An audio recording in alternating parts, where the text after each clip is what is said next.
দুর্দান্ত স্বাদের রেসিপি নিয়ে তোমাদের সাথে চলে এলাম। একদম দেশি খাবার।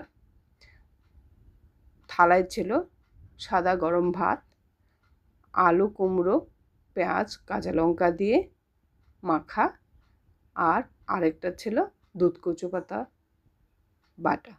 তো আমি আমার ব্যালকনিতে সেগুলি আমি লাগিয়েছিলাম, সেখান থেকে তুলে নিয়ে আজকে তোমাদের সাথে দুধ কচু পাতার বাটা তোমাদের সাথে শেয়ার করছি।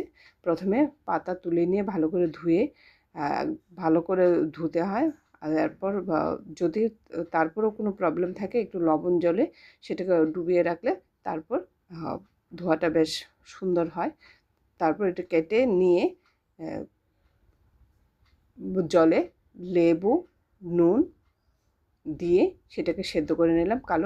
কারণ আমার গলায় ধরে, কারণ আমার একটু কফের প্রবলেম আছে ধরে। আর দুধ কচুতে ক্যালসিয়াম অক্সালেট থাকার কারণে যাদের কফের জন্য তাদের মানে গলায় ধরে। তারপর সেটা জল ঝরিয়ে নিয়ে তেলে কালো জিরে ফোড়ন, শুকনো লঙ্কা শুকনো লঙ্কা আর নুন হলুদ শুকনো লঙ্কা গুঁড়া ভালো করে ভেজে নিয়ে তার মধ্যে জল ঝরিয়ে রাখা দুধ কচু পাতা দিয়ে ভালো করে সুন্দর করে মানে একদম ভাজা ভাজা যেরকম করে সেরকমভাবে সে ভেজে নিয়ে শিলনোড়ায় বেটে নিলাম। মানে সত্যি দুর্দান্ত।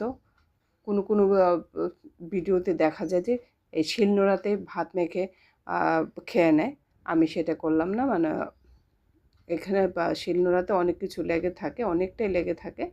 তো আমি শিলনোড়াতে বেটে নিয়ে দেখো পরিষ্কার করে, শিলনোড়াটা দেখো বেশ পরিষ্কার করে, জল না থাকলে এরকম মানে সুন্দর পরিষ্কার বাটা হয়। তারপর সেই হাঁড়িতে ভাত হচ্ছিলো, ভাতে আলু আর কুমড়ো শুদ্ধ দেওয়া হয়েছিল।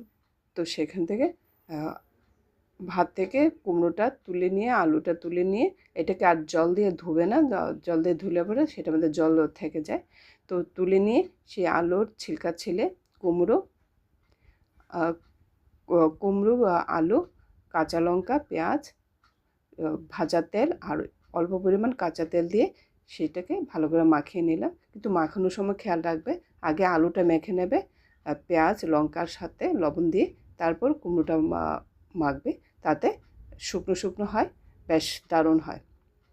যাই হোক, তোমাদের সাথে আমি অনেক অনেক রেসিপি শেয়ার করছি। তোমাদের যদি রেসিপিগুলি ভালো লাগে আমার চ্যানেলটাকে সাবস্ক্রাইব করবে আর বেল আইকনটাকে টাচ করে আমার পাশে থাকবে।